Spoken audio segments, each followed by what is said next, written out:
Nah, this whole ID thing they're rolling out right now, caught me off guard, dog. Peep this. Texas Governor Greg Abbott signed a new law that will force Apple and Google to verify users' ages. We want them to have real experiences with real people. Verifying your age keeps a child safe. It's about how dangerous social media is for our children. The time to act is now. We must protect our children so that we can protect their future. You know what really pisses me off? This didn't even start with companies. It started with the government forcing Apple and Google to check people's ages. Because now, instead of getting on the internet like normal, there's a system where somebody has to confirm who you are first. At that point, you're not even using the internet anymore. You just being let in. Protecting the children has always been an effective way to push through policies that the general public would otherwise be opposed to. Social media companies are also largely unpopular with the general public, so for lawmakers, it's a slam dunk case that's very hard to oppose. The point is, every website that's holding onto your personal details is a big risk for you and a big risk for them. So for businesses to be embracing this so wholeheartedly, there needs to be some upside. I ain't gonna lie, the internet been around for a minute, right? But this where I get a little skeptical, because if kids being exposed to stuff online was really the issue, it's been happening for years already. Now it's about to get frustrating. Every time you try to use the internet, you gotta verify with an ID. And what people don't realize is, once that becomes normal, you don't get to move low key online anymore. Everything you do gets traced back to you by default, not just guessed. Now you might just think that if they get your ID, that's simply more data they can use to optimize content recommendations and advertising towards you, but it's not quite that simple. If you use their services frequently enough, even average tech companies can find out more about you than anything they're going to get off your driver's license or passport. The reason why suggestions served to you through platforms such as Google AdSense, Amazon, or Meta Ads seem so targeted is because even without logging into a dedicated profile, they can track thousands of variables to build up a pretty good idea of who you are and what you're into. They don't need your ID to sell ads to you.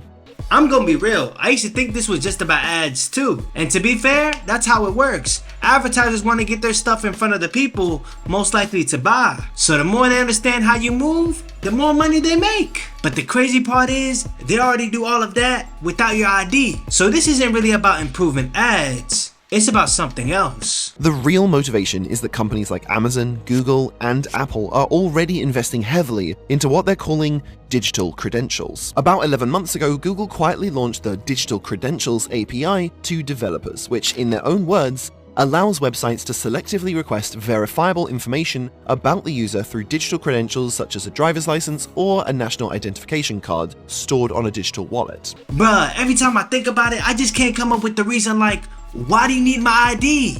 Like, okay, targeted ads, I'm already hip to that. But what's the real benefit here? I wouldn't even be surprised if they're building systems where your ID isn't something you just type in anymore. It's something that can be verified digitally anytime you try to do anything online.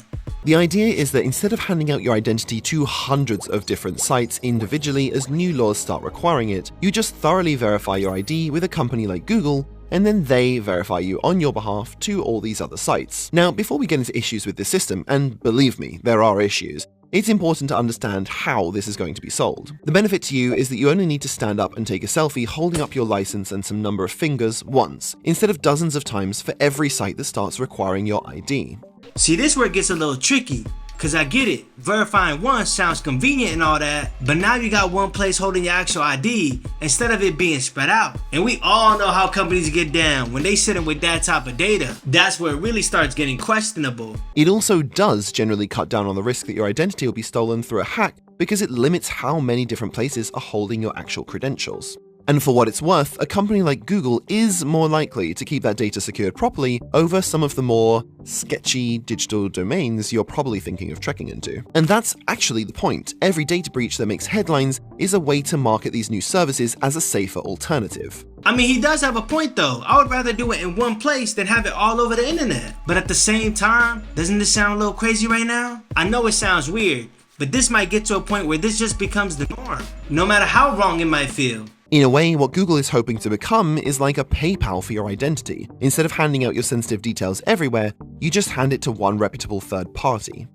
Now, the business potential of such a system, if it were to be widely adopted, is massive. The reason that these companies are generally supportive of this legislation is because they stand to more than make up the revenue from losing people under the age of 18 off their platforms, and then some. This doesn't even surprise me, guys. Nah, for real. As soon as the government comes in and puts a constraint in place, Now you gotta verify who you are just to get on certain parts of the internet. Then companies like Google step in trying to line it up with their pockets like, how do we turn this into something profitable? So now they're trying to sit in the middle of all this. That means every site, every service, everything gotta go through them just to know who you are.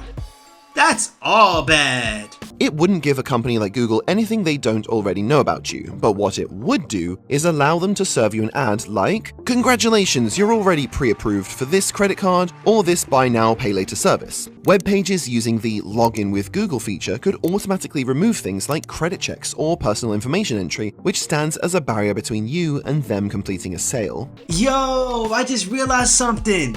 Every time I log into something, I don't even think twice. I just hit continue with Google and I'm in. No passwords, no extra steps, nothing. It's almost like we've already been conditioned for this before it even fully rolls out. Once everything works like that, you don't really stop and think anymore. You just go with it. Then it gets so easy, it's not just about logging in. It starts affecting how you move through everything else too. It would also make it really hard for sites offering services like gambling to not work with Google, because if people get used to using their inbuilt ID verification, they're instinctively going to go where it's offered, and be skeptical of sites that want to do things the old-fashioned way. This would make their advertising business far more lucrative in certain fields like financial services, gaming, and pharmaceuticals. I feel like this is one of them early bird gets the worm situations. Whoever builds around this first, they the ones that end up becoming the default for everybody else. So it's not even about using it. It's about creating a system that everyone else has to rely on. And in this case, it's Google. It would also potentially open up a new revenue source for them, as online businesses would need to pay a fee to them for their identification services, the same way that PayPal takes a commission on transaction processing. The problem for Google and other companies trying to roll out similar services is that nobody really wants this. Another Pew Research survey found that the overwhelming majority of surveyed participants would prefer to use the internet anonymously. Yeah, I'm not even with that, man. That's doing too much. If it's one site here and there, alright, cool, I get it. But if this turns into something where you gotta use your ID just to be on the internet like normal, nah, that's annoying. It starts to feel forced, like you don't even have a choice how you move online anymore. Imagine telling your kids one day you didn't even need an ID to use the internet at some point. That's crazy. Now, they could slowly push people to get on board with it through a long marketing campaign and a gradual rollout, but that's going to be slow and expensive. Even if it's just out of laziness, most people aren't going to sign up for a digital credential system unless they really need to. So the best strategy for these companies is to make sure that people really need to. Tech companies have been spending millions of dollars in lobbying on these laws around the world, but they haven't been paying to fight the regulations, they've been paying to shape them. It kind of reminds me of YouTube, I'm not gonna lie, because when your channel's small, you can get away with a lot, because there's not many eyes on it. But once it gets big, that's when the pressure shows up, the rules show up, and everybody start paying attention. I feel like the internet the same way. Once it got this big, this connected, this tied to money, now people not just trying to use it anymore, they trying to structure it how everybody moves through it. So when something gets that big, you don't even gotta convince people one by one anymore. Just change the rules around it. Google's own announcement of their new credential system included a reference to the European Union's eIDAS 2.0 system as proof of how essential this new tool would become. But these particular regulations are something that they themselves have been heavily involved in influencing.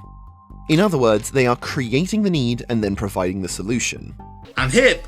I told y'all earlier, didn't I? If it was gonna touch a company's bottom line, trust me, bro. Trust me, dog. They were never just gonna sit back and let it happen. They were gonna get in there early and help steer it, so it still works for them. If in a week's time, when YouTube automatically detects that you may be under 18 and asks for your ID to prove otherwise, you would have already taken the first step into their new, highly lucrative ID ecosystem. Now, there are absolutely other motivations for pushing through these rules from different parties as well. Governments will have more oversight over their people's online activities, e-commerce businesses will have a smoother sales process, and I'm sure some people out there genuinely do care about the children. And that's the part I can't shake, bro. I can't believe you really headed toward a version of the internet where one day we gonna be like, damn, I miss when you could just hop online without having to prove who you were first. I'm curious to know what y'all think though. Let me know down below. Then watch this next vid, because if you think this is crazy, wait till you see my next vid. But to make sense of unpopular decisions, generally the best place to start looking is with who stands to make the most money.